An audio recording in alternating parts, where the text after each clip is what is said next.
Argentina have beaten England. They are in the World Cup final. And the internet is not talking about the goals, the celebrations, or Thomas Tuchel's tactics. It is talking about the 10 million people who signed a petition demanding FIFA take urgent action against Argentina, a number that passed the milestone within hours of the final whistle in Atlanta.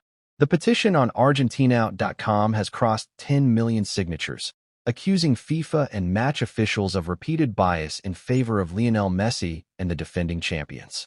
10 million signatures on a football refereeing dispute at a World Cup.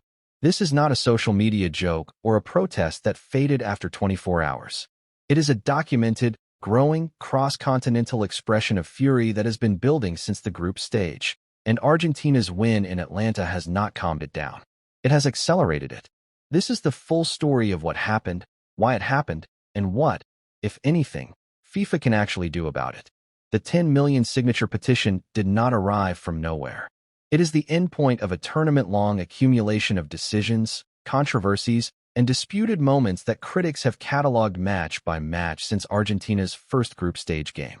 The narrative has been building since the group stage, when Algeria called for Messi to be sent off after he stood on the calf of their captain Ismail in the first half. He was not, and went on to score a hat-trick. Days later, Algeria filed a complaint alleging poor refereeing during the game. That was the first brick. The wall has been building ever since. Argentina trailed 2-0 against Egypt, but scored 3 goals in the final 13 minutes to advance. Egypt had a goal disallowed after a VAR check, while Argentina's winner stood, even though many felt there was a clear foul on Mohamed Salah in the build-up. Egypt's coach Hassam Hassan alleged after the match that there may have been pressure on the referee to keep Argentina in the tournament.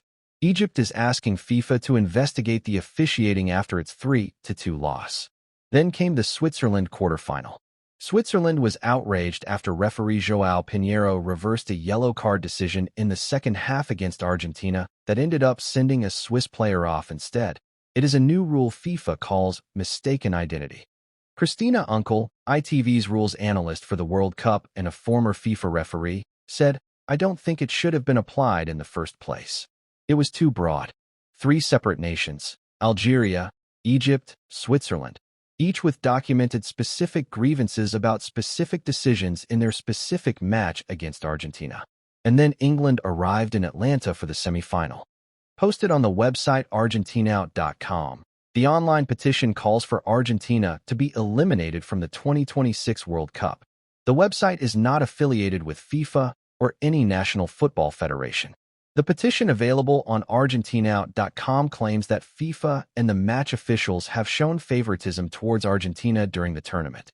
The petition reads, "It is obvious that FIFA and the referees are biased toward Lionel Messi and Argentina.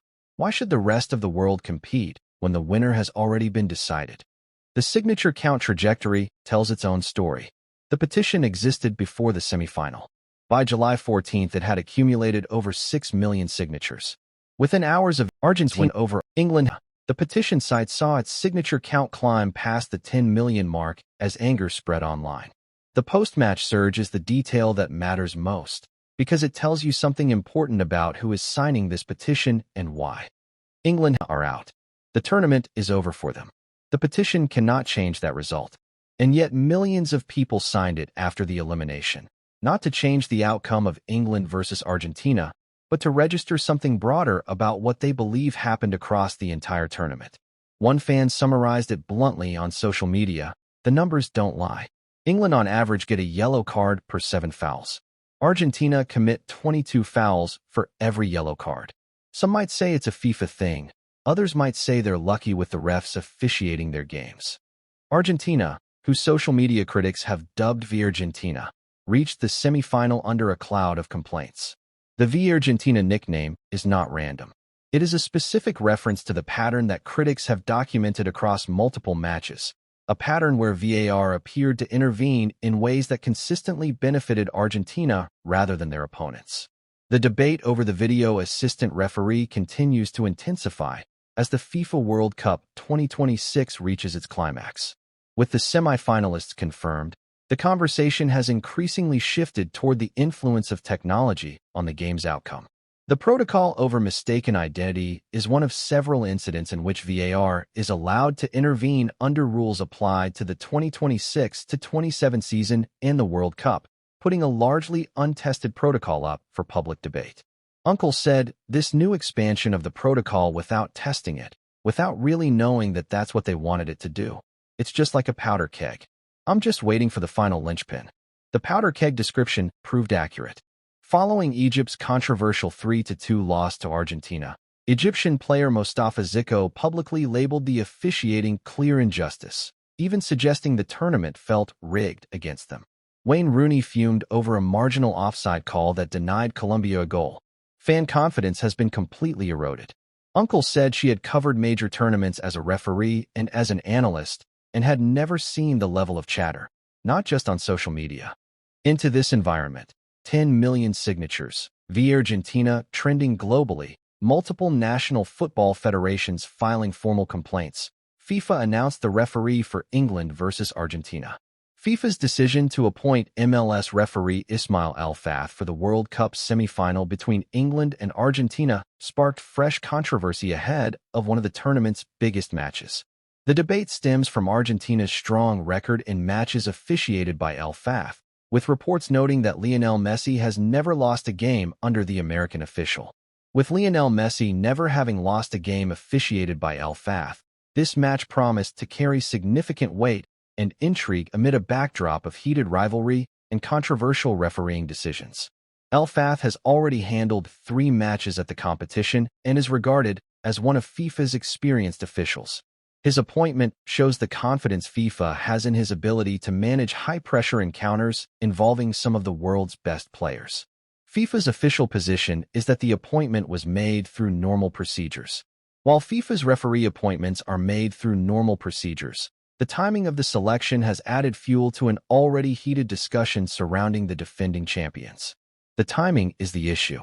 In a tournament where every Argentina decision has been scrutinized, where a 10 million signature petition is running, where Algeria, Egypt, and Switzerland have all filed formal complaints, FIFA appointed a referee who has never overseen a Messi defeat.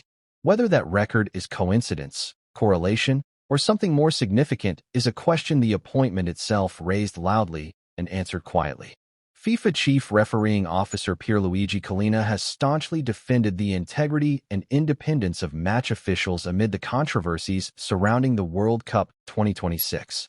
Speaking after the completion of the round of 16, Collina dismissed allegations of external influence or bias, asserting that FIFA's refereeing department operates with complete impartiality and that no one, including the FIFA president, can influence match officials.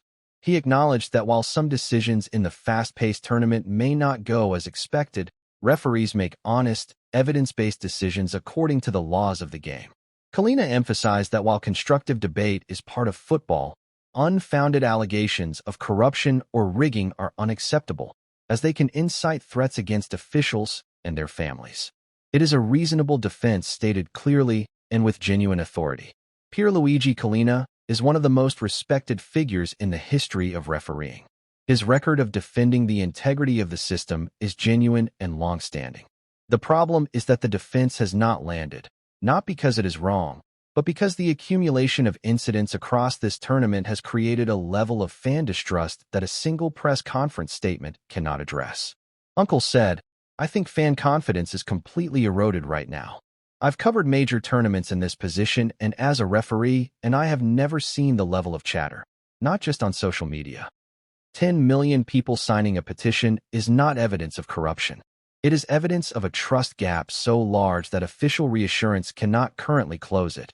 And that gap is the real crisis FIFA is managing, regardless of whether the individual decisions were correct."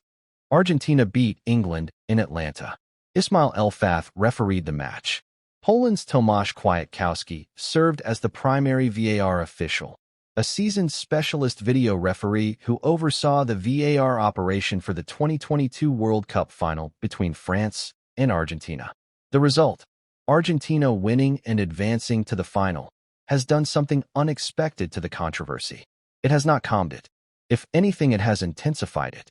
The 10 million signatures arrived after Argentina's win, not before, suggesting that the petition was never exclusively about Argentina reaching the final. It was about the accumulated decisions across the entire tournament. England are eliminated. The petition is still growing. The VAR debate is still running. The Egypt investigation is still open. The Algeria complaint is still on file. The Switzerland mistaken identity controversy has still not been officially resolved. England's win resolved the match. It did not resolve the tournament's officiating crisis, and the 10 million signatures confirm that the football public is not prepared to let that crisis be quietly archived simply because the team at the center of it has been eliminated.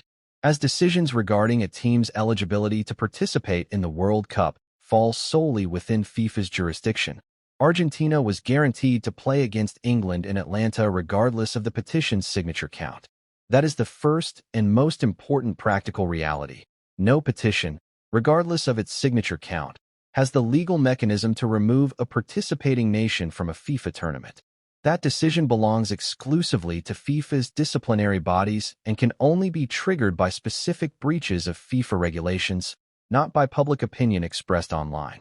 What 10 million signatures can do is something different and arguably more consequential long-term. It places documented public pressure on FIFA to address three specific things transparently. The mistaken identity VAR protocol that was applied untested at this World Cup, the formal complaints filed by Algeria and Egypt that have not yet received public responses, and the broader question of whether the on-site VAR change announced for the semifinals was a genuine technical improvement or a response to criticism of decisions that specifically benefited Argentina. FIFA's next statement on refereeing at this World Cup will be read against the backdrop of 10 million signatures, and that changes the standard of response required. Argentina are in the World Cup final. England are going home. 10 million people signed a petition after the match anyway. The VAR controversy, the Elfath appointment, the Egypt complaint, the Switzerland mistaken identity incident, the VARgentina hashtag, and the complete erosion of fan confidence in officiating that a former FIFA referee described as unlike anything she had seen. All of it remains unresolved regardless of the result in Atlanta. The question FIFA now has to answer is not about Argentina. It is about whether the officiating framework at the 2026 World Cup can be defended credibly before the final on Sunday, and whether 10 million signatures changes the standard of transparency they are required to meet. Drop a comment below telling us where you stand. Do you think the Argentina bias was real, or do you think 10 million people are wrong? Subscribe and turn on notifications for every major development before Sunday's final. We are tracking every FIFA response, every refereeing appointment, and every talking point that matters between now and the final whistle at MetLife Stadium. And share this video with every football fan in your life who has been watching this tournament and wondering why the conversation has been as much about the officials as the players.